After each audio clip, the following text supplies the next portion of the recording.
केवलं ज्ञानमूर्तिं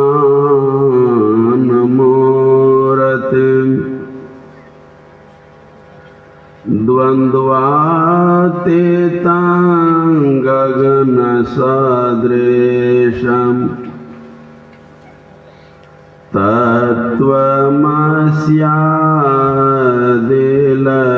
तत्त्वमस्यादिलक्ष्यम् एकं नित्यं विमलमचलं सर्वधि साक्षीभूतं भावातीतं त्रिगुणरहितं सद्गुरुं त्वां नमामि। बन्दां गुरुपदकंज कृपा सिंधु नररूप हरि महामोहतम पुंज जासु वचन रवि कर निकर। परमात्मा स्वरूप सदगुरुदेव के श्री चरणों में अनंत बार नमन। मंच पर विराजमान पूज्य जनों के श्री चरणों में अनंत बार नमन। सम आदरणीय समागत विद्वद्जन, धर्म प्रेमी सज्जन वृंद, भक्तिमती माताओं एवं बहनों, अभी आप बड़ी देर से संतों के विचार को सुनते आ रहे हैं। संत मत में वरिष्ठ ग्रंथ सत्संग योग से भी आपने साहेब जी से अंश रूप में कुछ शब्दों को सुना। केनोपनिषद के एक सुंदर सा मंत्र को आपने सुना। यह चेद वेद दत्त सत्यमस्ति न चेदिहा वेदिन माति विनष्टि भूतेषु भूतेषु विचित्य धीरा प्रत्यास्मा लोकाद मृत्ता भवंती। का मतलब हुआ, यदि इस जन्म में ब्रह्म को जान लिया तब तो ठीक है, और यदि नहीं जाना तो बड़ी भारी हानि है। तो जानना चाहिए। हमारे इस मनुष्य शरीर के लिए सबसे बड़ी उपलब्धि क्या है? हम क्या जानने के लिए आए हैं और क्या पाने के लिए आए हैं? इसी का विचार, इसी का ज्ञान सत्संग के माध्यम से बताया जाता है। भरोसा आपके जीवन में सब कुछ मिल जाए, सब कुछ को जान जाओ, यदि आत्मा का ज्ञान नहीं हुआ, परमात्मा का ज्ञान नहीं हुआ, आपने कुछ भी नहीं जाना। बड़ा सुंदर सा किसी ने कहा है कि पढ़े 6 शास्त्र 18 पुराण पढ़े, वेद उपवेद आदि अंत को छाना है, जाना है बनाना छंद सोरठा चुपाई को, अधरपद राग भैरवी का गाना जाना है। इतना जो जाना सो खाक दूर छाना है, और जाना है सो जो अपने स्वरूप को पहचाना है। जिन्होंने अपने आप को जाना उन्होंने सब कुछ को जाना, और जिन्होंने खुद अपने को ही न जाना, औरों को जानने से क्या फायदा। लेकिन जिस ब्रह्म के ज्ञान को जानने के लिए बताया गया है, वह ब्रह्म का जानना कोई ये पहला दूसरा क्लास वाली बात, ज्ञान की बात नहीं है। इस ज्ञान को कौन जान सकता है? गोस्वामी तुलसीदास जी ने बड़ा अच्छा सा रामायण में लिखे हैं कि बिनु सत्संग विवेक न हो। जब तक कोई सत्संग नहीं कर सकते तब तक उसके अंदर में सार आसार का विचार नहीं हो सकता है कि मेरे जीवन में सार क्या है, मेरे जीवन का आसार क्या है। और नहीं जानने के कारण लोग आसार में फंसे हुए हैं और सार को छोड़े हुए हैं। तो जिस ब्रह्म को जानने की बात होती है, हमने कहा वह ज्ञान सरल नहीं है। इस ज्ञान को कौन जान सकता है और कैसे जान सकते हैं। आइए संदर्भ में एक सुंदर सा आपको प्रसंग सुनाते हैं। उपनिषद की कथा है, प्रसंग है।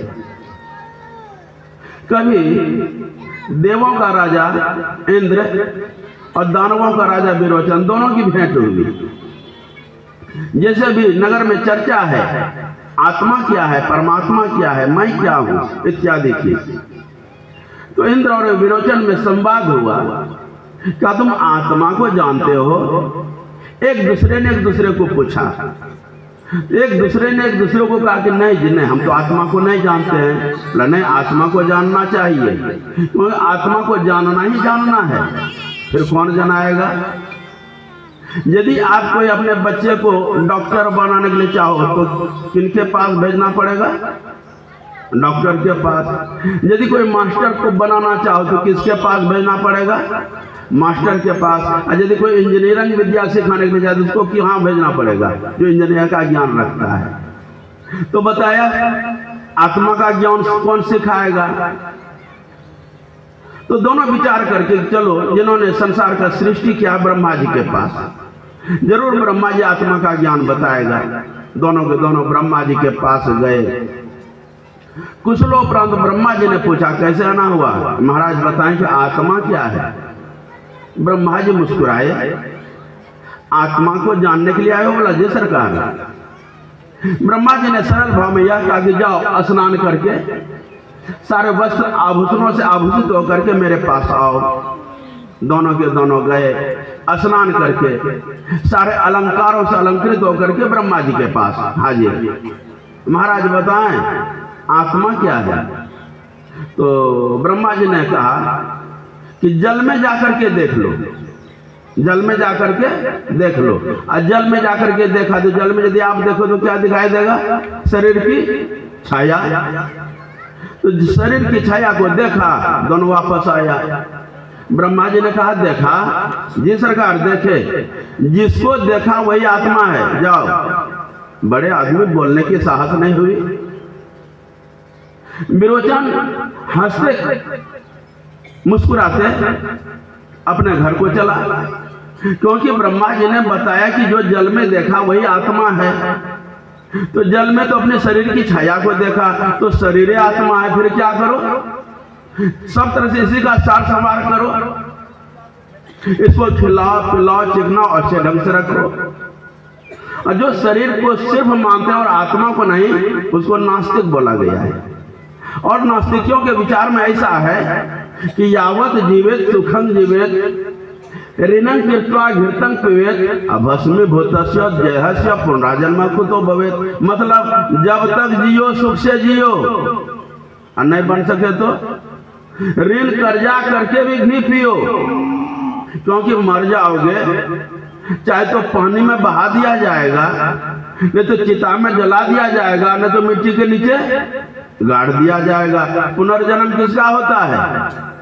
विरोचन ने ऐसा जान करके शरीर को खिलाने पिलाने चिकनाने में रह गए। इंद्र कुछ दूर गया, उसके अंदर में एक संशय हुआ। ब्रह्मा जी ने पितामह ने जो कहा कि जल में जो देखा है वही आत्मा है, हमने बौद्धिक ज्ञान में सुना है, क्योंकि आत्मा तो परखा तो नहीं है, लेकिन हमने सुना है कि नैनं छिन्दन्ति शस्त्राणि नैनं दहति पावकः न चैनं क्लेदयन्ति आपो न शोषयति मारुतः। आत्मा ऐसा तत्व है जो आग उसको जला नहीं सकती है, कोई अस्त्र शस्त्र उसको काट नहीं सकता है, पानी उसको गीला नहीं कर सकता है, हवा उसको सुखा नहीं सकती है। लेकिन पितामह ने तो यह कहा कि जिसको देखा वही आत्मा है। यदि शरीर को हम आत्मा मान लेते हैं, हो न शरीर का कभी भी अंग भंग हो सकता है। शरीर की कान कट गई तब तो आत्मा की कान कट जाएगी। उनको संशय हुआ, अपने आधी रास्ता से वापस आए। आत्मा को कौन जान सकता है, इस बात को बता रहे हैं। आधी रास्ता से वापस आए। ब्रह्मा जी ने कैसे आना हुआ? पितामह आपने जो भी कुछ बताया हमको कुछ संशय है। अब ब्रह्मा जी ने मानो मुस्कुराते हुए, यह तो संशय वाला बात ही है, तो आखिर में आपने हकीकत ज्ञान को क्यों नहीं बताया कि आत्मा क्या है? ब्रह्मा जी ने जो कहा, इंद्र तुम जिस ज्ञान को लेकर के, जिस बुद्धि को लेकर के मेरे पास आत्मा को जानने के लिए आए हो, इस बुद्धि से आत्मा का ज्ञान आप नहीं जान सकते हो। जैसे आप अपने बच्चे को पढ़ाने का ख्याल रखते हैं और पढ़ाते भी हैं, तो बच्चे को अच्छे से अच्छे स्कूलों में एडमिशन के लिए ले जाते हैं। तो जैसे नियम है कि बच्चे का पहले इंटरव्यू लिया जाता है, क्यों? इसलिए आप बच्चा मेरे स्कूल के लायक है कि नहीं है। यदि बच्चा मेरे स्कूल के लायक होता है तब तो उसका एडमिशन ले लिया जाता है, यदि लायक नहीं होता है तो भाई और किसी स्कूल को देखो।